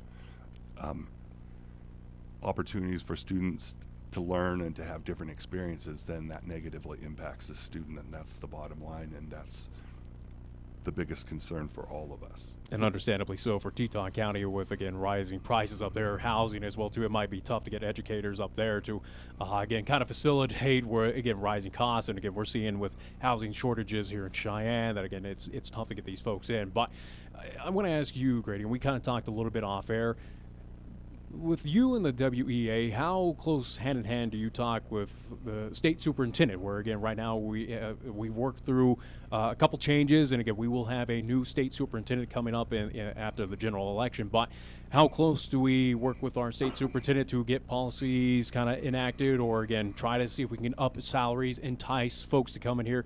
Is that something that you have a close relationship with our state superintendent? So the relationship is not what I would refer to as a close relationship. We have a working relationship, because ultimately there are so many different layers. Like if the state superintendent, for example, were strictly the individual in charge of being able to increase teacher salaries, as an example, I promise I'd have a very close working relationship with the state superintendent. The interesting aspect and truth of it is that there are all of these different bodies of government, in essence, between the legislature and the State Board of Education, who promulgate the rules, and then the local school boards who make those decisions. So yes, we definitely have a working relationship with the State Superintendent of Public Instruction. I serve on different committees with the Department of Education. We have members who also serve in different roles on those committees, and with the work that the Department of Ed is doing, which is, under the umbrella of the state superintendent. So I feel like we have a good working relationship. But as I said, because of the other layers, it's not just about the relationship between the state superintendent and us. It really is about the relationship between all of those different agencies. All right, let's talk post-pandemic. Sure. Again, this could be a whole program itself if we get really deep into it. But let's talk about post-pandemic, again, from the national side. Again, and I apologize in advance, it has become political. But on the Wyoming Education Association side, let's talk about post-pandemic. What is the recommendations from WIA? Does that go to the local superintendents? Do you work hand in hand with the state school superintendent? How do you relay to your membership? Remote learning. I mean, I'm throwing everything out at you, Grady. Tell us a little bit where we're at with the post-pandemic.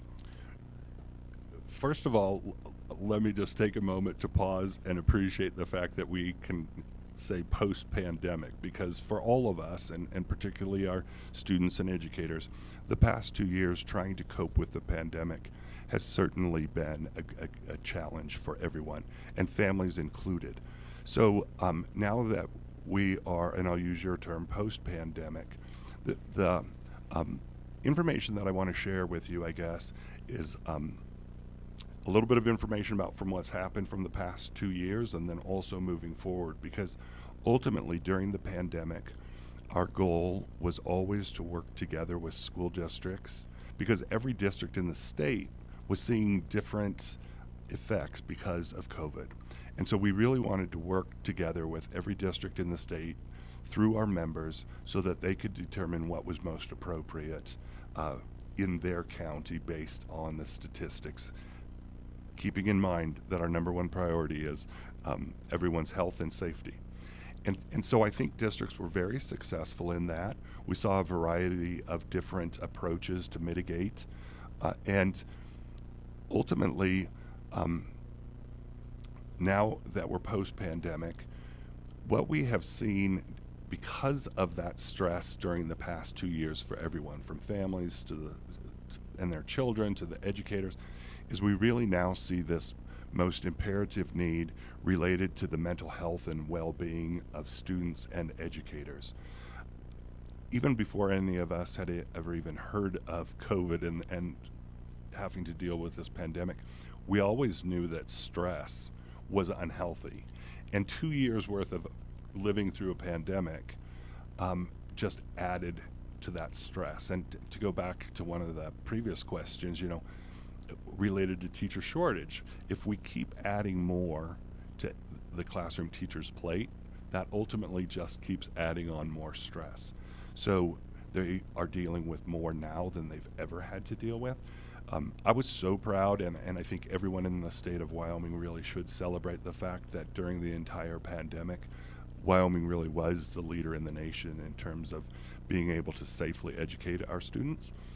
And keep in mind, it's easier to accomplish that in a rural, small community than an inner city school district where you have mass transportation and numbers. So sometimes I feel like people see something at the national level and don't understand that that's not an issue for Wyoming because we simply don't exist in that environment.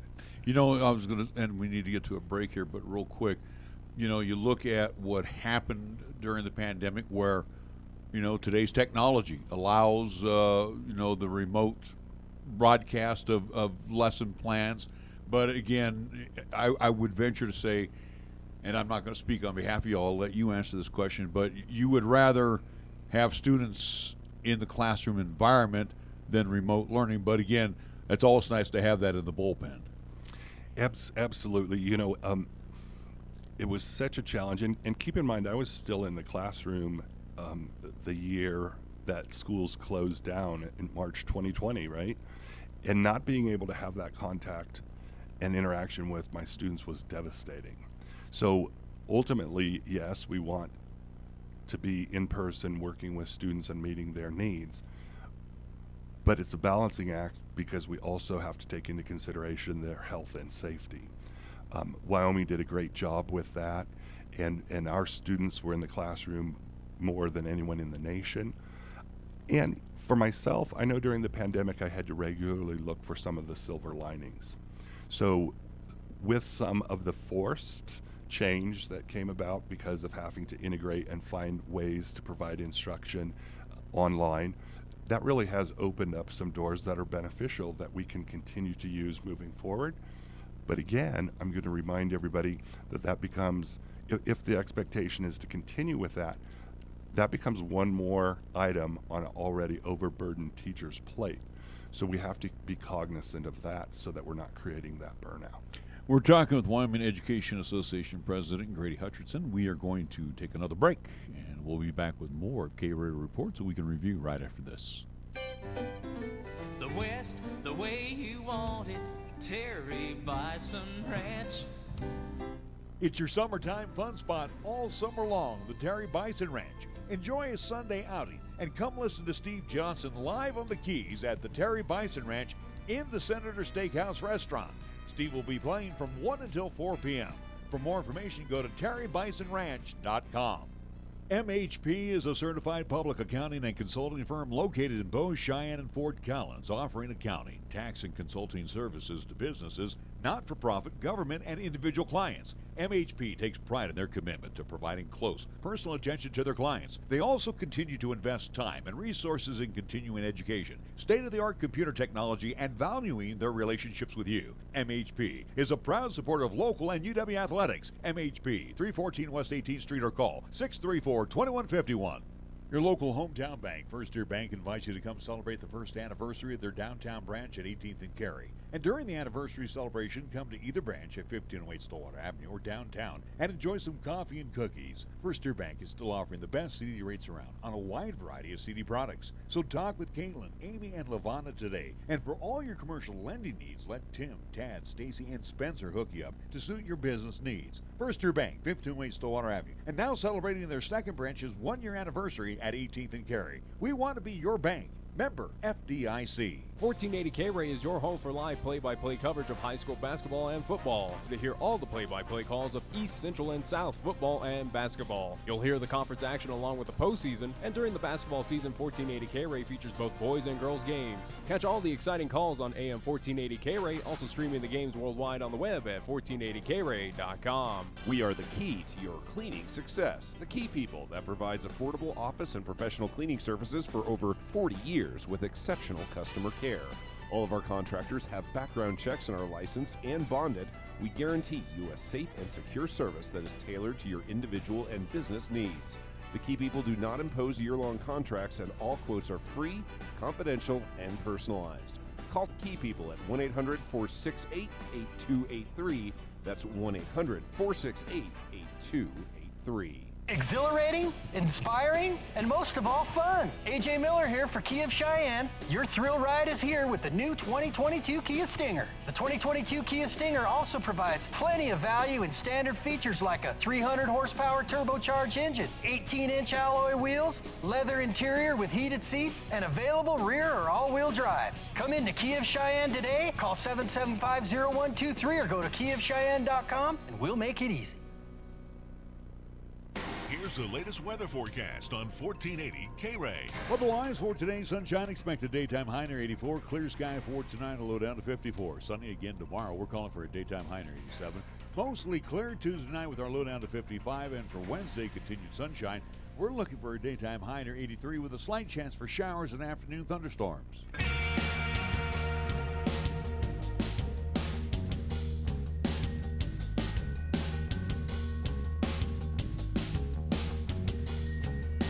We welcome you back to KRAE Reports, so we can review. Larry Prowady along with Nick Prowady and Grady Hutcherson. Grady, let's get into the lawsuit. Sure. And again, too, usually when there's a lawsuit, there's really no winners. But again, what you're trying to do is make sure that this doesn't happen again, or, you know, in the situation against the state of Wyoming. You also want to make sure, too, that K through 12 is not affected by this type of lawsuit. But tell us a little bit, and again, you gave us a brief introduction to the lawsuit, but tell us a little bit how this all has developed and where it's headed next. Thank you. So, as I had mentioned earlier, you know, the Wyoming Education Association really has worked in the past with the legislature in an attempt to try to find solutions to fund K-12 education in the state of Wyoming. So this isn't something new, and the state constitution and the legislature have this requirement to make sure that we are fully funding education at a cost-based model. And that has not been happening, and that's what basically forced our hand to file the lawsuit against the state of Wyoming, asserting that they're failing in their duty to fund education, which violates the state constitution and is certainly, a paramount duty of the legislature when we look at their roles and responsibilities. And because of that failure to adequately fund student education across the state, we're starting to see our education system negatively impacting students, which is ultimately our greatest concern. I was going to say, that's your side. What is the state side to this? So it has always been an issue of the revenue stream and the monies available to do so. And that is a complex problem and a dilemma. And so we really, as a state, need to collaborate and look at what are all of the options so that we can find steady and reliable revenue streams to fund education the way it is intended to be funded based on the state constitution and the rulings of the Supreme Court, so that we don't see this cycle of being able to fund it when the state has money, but then not being able to adequately fund it when revenues are short or when there's a lack of revenue. So you look at this particular situation where the lawsuit is in play now, and I hate to play this game, but could you see some negative impacts with the upcoming legislative session, again, for K through 12?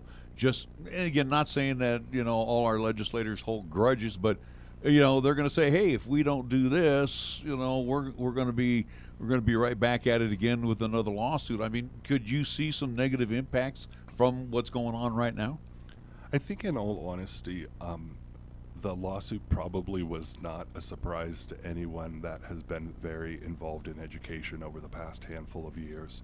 So we know that we have had legislators in the past who have brought forth proposed legislation to attempt to resolve and fix this problem. So they've been aware of what their constitutional responsibilities are. Ultimately, those don't pass, which puts us in the situation where we find ourselves now. And I think that legislators, I think that they know it's time for us to look at how we can solve this problem. So I hope that it doesn't become, like digging heels in. And it's not litigation. You're looking for more out of court, but potentially this could be state Supreme Court material. Ultimately, and based on past practice, it would move forward and end up in the Supreme Court, where they would then ultimately make the decision to answer the question. So I guess for you, Grady, at least chance here to summarize, I guess for the WEA and for yourself and again the other representatives, what is the ideal outcome for you? Again, we get to that state Supreme Court decision. I mean, it seems like, again, we're looking to get that funding is kind of the main thing, but what is the ideal outcome situation that you want? Again, whether it is amendment to the Constitution within the state, new legislation, back monies owed to these school districts across the state. I mean, what is the ideal outcome that you guys want? That's a great question, because one of the things that we've been asked in the past, and one of the things that people have noticed if they have looked at the actual lawsuit, there isn't a dollar amount attached to it, for example. And so what we really are looking at is a system that will fully fund education across the state, K-12 education, based on a cost-based model. That then allows districts to be able to provide the quality education to every student across the state, regardless of where they're at. So ultimately, that is our hope and our goal. I was going to say, Wyoming Education Association versus the state of Wyoming. This is not a first that's ever happened. Again, if I'm not mistaken, I know it's happened elsewhere in the nation. And again, and you know it as well as I do, again, as you're mentioning, not so much monies are involved, and there's really no contrived winner out of this, but what is the ultimate goal for this lawsuit to make sure that the legislature remains accountable always to K through 12? I mean, what is the bottom line goal here? I think that is the bottom line. I keep referring to the Wyoming Constitution, and you know, our founding fathers, in my opinion, really had it right. They prioritized education and made it a fundamental right to an equal and quality education for every child. And then in the past Campbell cases, which is what they're referred to, the previous litigation was to solve that problem because the state had not been adequately funding education.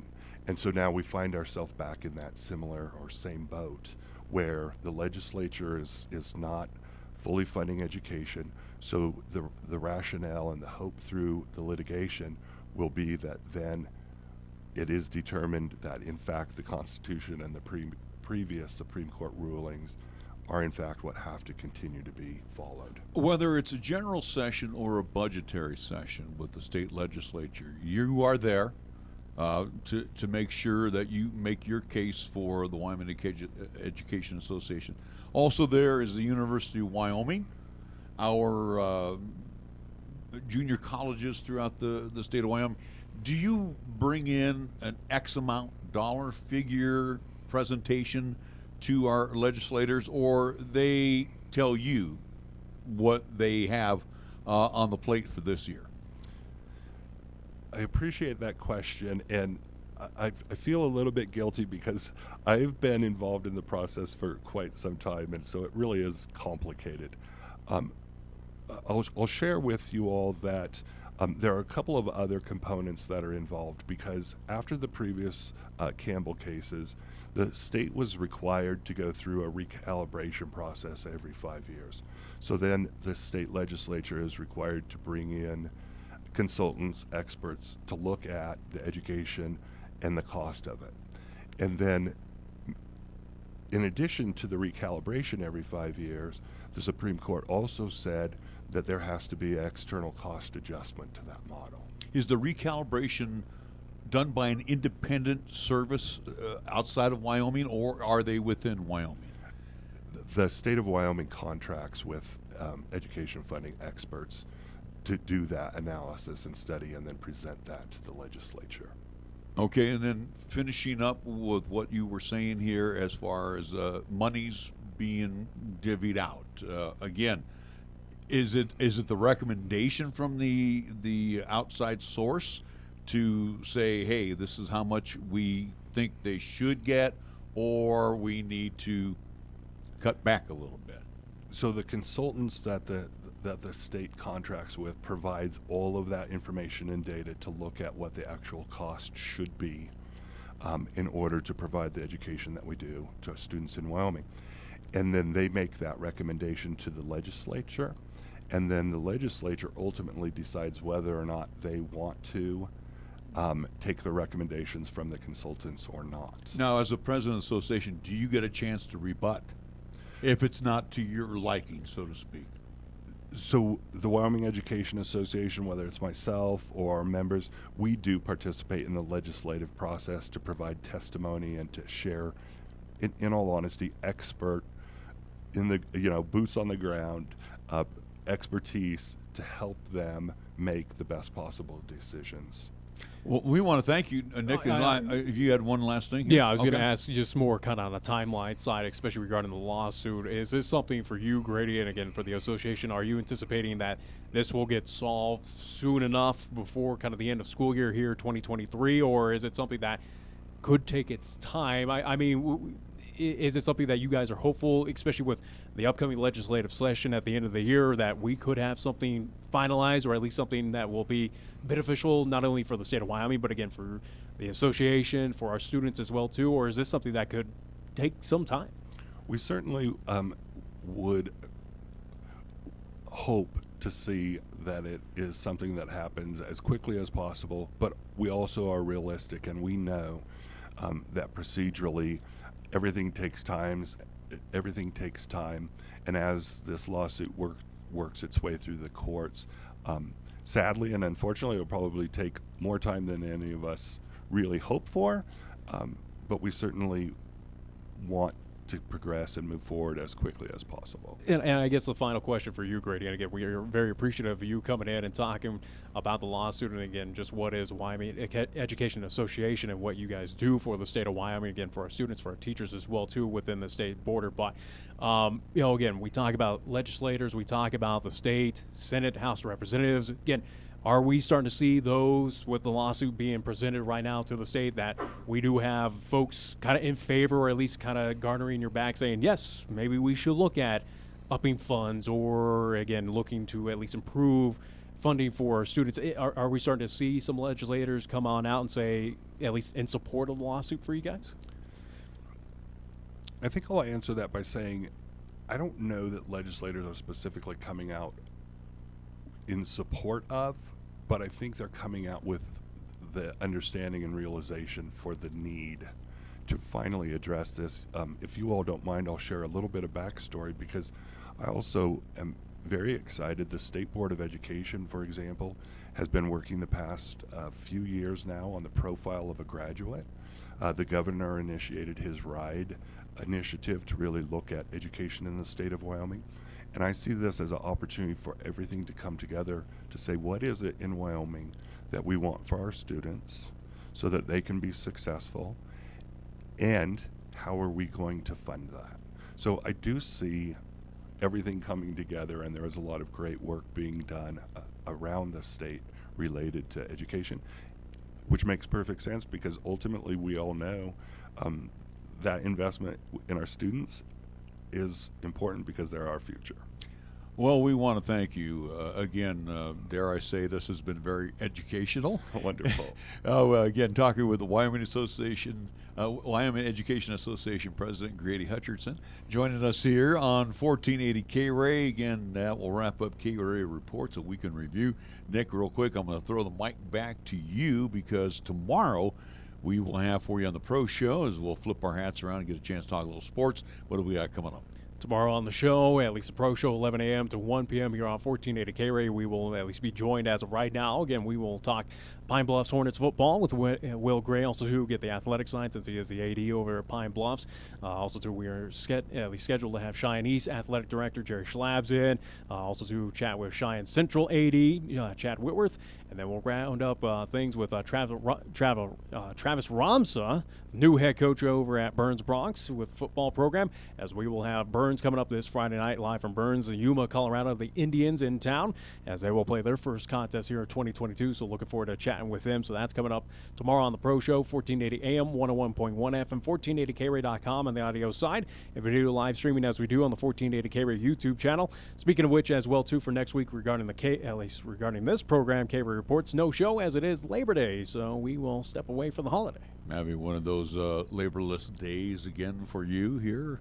We'll actually feel like I've earned it. We'll feel like we'll give you the day off. So, again, on behalf of President Grady Hutcherson, Nick Proetti, I'm Larry Proetti. That wraps up our KRAE Reports, a week in review.